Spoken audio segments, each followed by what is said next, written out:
Boom. And we are live right now. So I'm going to exit out and you're going to take a brief second and then we're going to start. Okay. Wait, so when do I know when to start? I'm going to back out, give it like 5 seconds. Okay. And then start whenever you want. Okay.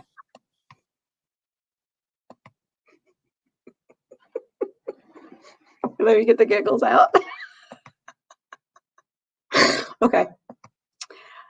Welcome to the Core Network's Hill Day Workshop. I'm Danielle Owen, Director of Government Relations. Also with us today is Joshua Toohey, Government Relations Manager. Our Hill Day is scheduled for March 18th from 9 a.m. until 5 p.m. I will first go over our agenda for today. We will start by going over some virtual meeting thoughts and tips. We will then go over the policy priorities. Then we will wrap it all up. So to start with, I will go over some virtual meeting thoughts and tips. First off, I want to thank everyone for your willingness to advocate on the behalf of the core community. As a former House staffer, I can tell you from my firsthand experience how important it was for me and the congressman I work for to hear from our constituents. We received many meeting requests, but the ones that were most important were the ones from our district and our state. Your voice is very important, and making that connection to how you're affecting the local community is also important. So this year's Hill Day is virtual and is scheduled for March 18th, but you can have meetings on other dates if it is needed. One of the benefits of these meetings being virtual is that you can include more staff. Is there a member of your staff that could give details on a project you have? Is there a board member that you would like to have in the meeting? Be thinking about who else you could involve in these meetings because they are being held virtually. Make sure to confirm which meeting platform you are using. Is it Zoom? Is it Microsoft Teams? Are you sending the link for the invite, or is the congressional office? Also, make sure everyone invited to the meeting has access to that meeting platform. Make sure to log in a few minutes early. Just like with an in-person meeting, you do not want to be late. Be sure to have the documents you're using, such as our policy priorities document, at hand. During the meeting, you do not want to be digging through your emails or papers to find what you need. Designate a person that will be taking the lead on your team for the meeting. That person can start the introductions and make sure the issues you want to cover are covered. It would be helpful, especially internally, to draft a brief agenda for the meeting. This way, you will make sure you cover all of the issues you want to. Remember, you will probably only have around 30 minutes. One final thing I want to include is to please do not be disappointed if you're meeting with your member of Congress or senator's staff. I know the members of Congress and the senators are the ones front and center, and I might be biased in saying this, but the staffers are the ones doing the hard work, and they have their boss's ears, so you want them on your side. Also, I started as a staff assistant for my boss and ended up being his chief of staff 7 years later. So that junior staffer you might be talking with could end up with a more senior position in that office in a few years. Building that good relationship from the get-go is important. I will now turn it over to Josh. Thanks, Danielle. I'd like to take a few minutes to talk through where we're at now in the current political environment and how that's informing our advocacy priorities. We're certainly in a different place than just a few months ago. There's now a Democratic president and administration, and a majority in the House of Representatives with a 50-50 split in the Senate, with the vice president as the tie-breaking vote when needed, which essentially puts the Senate under the control of the Democrats on issues that are important to the president. There's no question that there's been a shift in the Congress and a willingness to go big and bold on a variety of priorities, including areas of interest to the core community. A little over a month ago, the president issued an executive order on tackling the climate crisis at home and abroad. Of great interest to the core community, of course, was Section 215 that called for a plan to establish a civilian climate corps.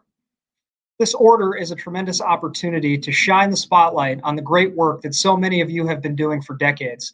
And we're focusing our advocacy this year on building momentum for the Climate Corps initiative and to leverage this point in time to call for expanded investment in the existing network of Corps. We're seeking to position the core community to serve as the anchor for a youth component of the Climate Corps and have structured this year's policy priorities to help get us there. In your Hill meetings this year, we urge you to emphasize the following. First, we already exist, and any initiative should build from strength, not from scratch. Second, we have a wide range of capability and expertise and existing partnership authorities that can get us to work much quicker than standing up a new federal program. And third, we can leverage the core model to develop a diverse, equitable, and skilled workforce while also accomplishing high quality project work related to climate resilience, infrastructure, and natural resource management. I'm going to pull up the document here. Let's take a look at the policy priorities for this year, which should be accessible on this year's conference page, as well as in the Hill Day related emails that have been sent out through the core network. On this document, we've tried to articulate everything I've just mentioned in terms of what's possible with the new administration in light of the executive order and the continued interest in a bold infrastructure package, presumably under the Build Back Better umbrella. We're still operating under some assumptions until we learn more, and so we've tried to keep the priorities message broad enough to accommodate the lack of detail while still making our position known. We're essentially asking Congress to consider a core expansion as one strategy to meet the administration's priorities. Our funding, our request this year has two major components. Funding and technical adjustments. Because Corps do not enjoy the benefit of a dedicated line item in the federal budget, we need to leverage multiple funding streams and make a few changes to existing law and policy to make this work.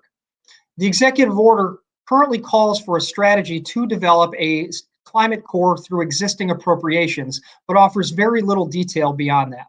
But we do think this plays to our strength as a network, since so many different funding sources are already leveraged by our programs. And it's important to note also that this leveraging of funding occurs at all levels of government, the federal, state, and local level. We're asking you to help make the case that climate-related allocations can be leveraged at all levels of government to expand the impact on both the environment and the next generation.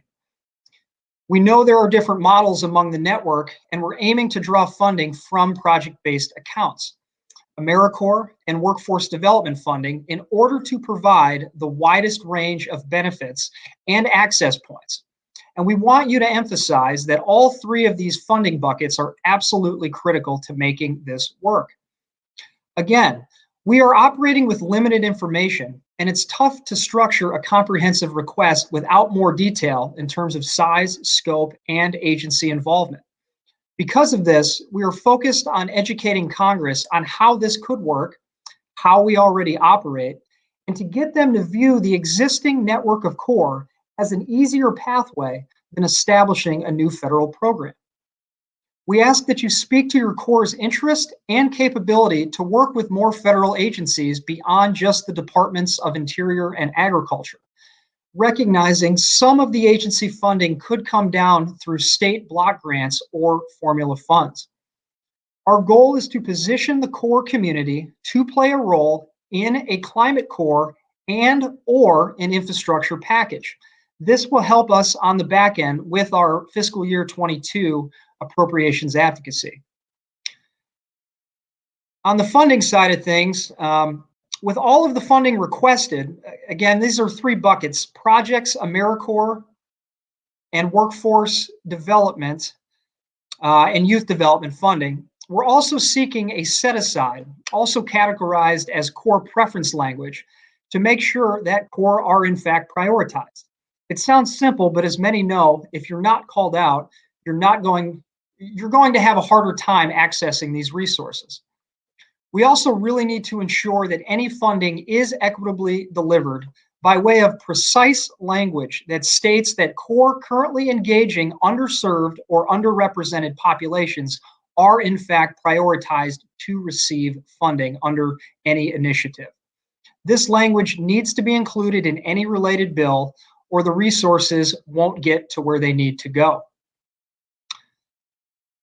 On the technical adjustments piece, the purpose of listing technical adjustments, as we are calling them, is really to maximize our scaling efficiency and have the broadest possible impact. As I mentioned earlier, without a specific line item in the budget, we often have to get crafty in how we fund our programs, and sometimes a few small tweaks to existing programs can make a big difference. The two adjustments that are the most important that we want everyone to be aware of are the match reduction or waiver and the need to raise both the minimum living allowance and the limitation on total grant amounts per AmeriCorps member. We know that not everyone is a public lands corps, and we know that not everyone is AmeriCorps. But these two concerns are frequently cited as the top priorities that need fixing, and we want to make sure they are raised as issues when you meet with lawmakers and their staff. We know these two issues are also immediate impediments to efficiently growing your programs and providing more opportunities to serve. The others listed, please use them as you see fit. Again, we recognize not all of them apply to everyone, but they do reflect common themes the government relations team and the core network staff hear about on a pretty regular basis. A few of the other concerns include added flexibility to the 80-20 rule, expanding AmeriCorps project eligibility, and better leveraging our existing hiring authorities. Please use this document as a guide to augment your program story and to help articulate what you need in order to be successful and expand your community impact. To recap once more, our top asks are funding and technical fixes as a means to scale our programs and help contribute to a climate core or an infrastructure package.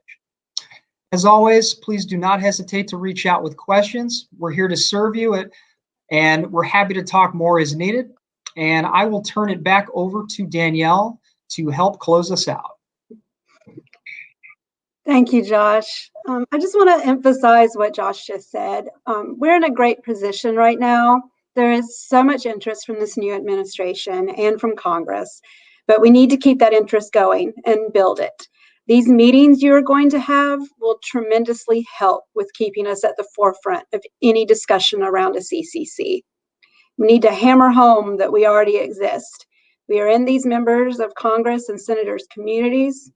Our core members are their constituents, and you yourself are their constituent. Want to remind everyone to please be sure to share your Hill packets with the offices you're meeting with. It would be best if you do this beforehand when you're confirming the meeting. Please log your meetings into the meeting tracker. Let Josh and I know of any follow-up that is needed, or if you had any tricky questions. On tricky questions, do not be afraid to say you do not know the answer. You can let them know that you will give that question to the GR team at the core network, and we will follow up with them. One final thing is to be sure and follow up with the offices you meet with. This is a long-term relationship, and that requires more than one meeting. Again, if you have any questions at all, please reach out to Josh and me. We're here to help. And again, thank you for your advocacy on behalf of the core community.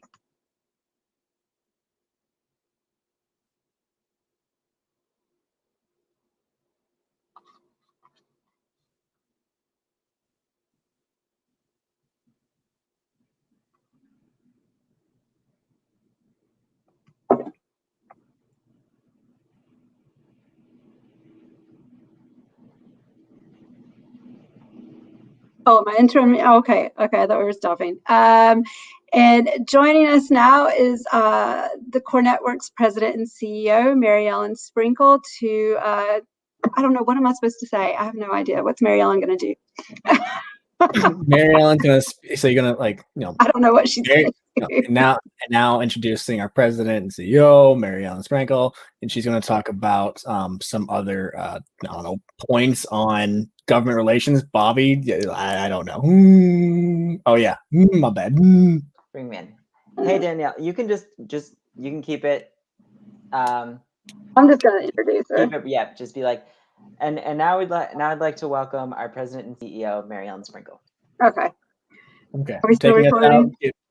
Taking us out. Count in your head, 5 seconds, and then start.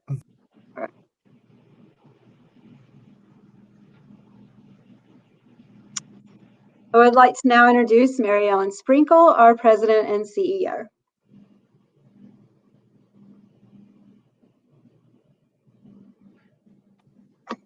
Beautiful. Nailed it. So good.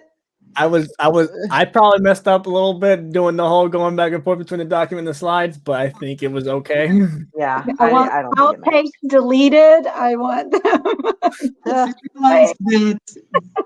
I was looking at the ledge priorities document, but there were still slides that had content on them. Yeah, you literally were like saying things on the slides. So I was like, "Shit, does he want me to go back to the slide?" Like, Yeah. Yes, I didn't even need to pull up the document. Really, I mean, Are we still It recording? sure that it was there, right? Like it emphasizes like here's what this thing looks like for those people that want to know like what is he talking about? Where can I find this thing? And like it's there, and they want to like Tyler, know more. Can you end the live?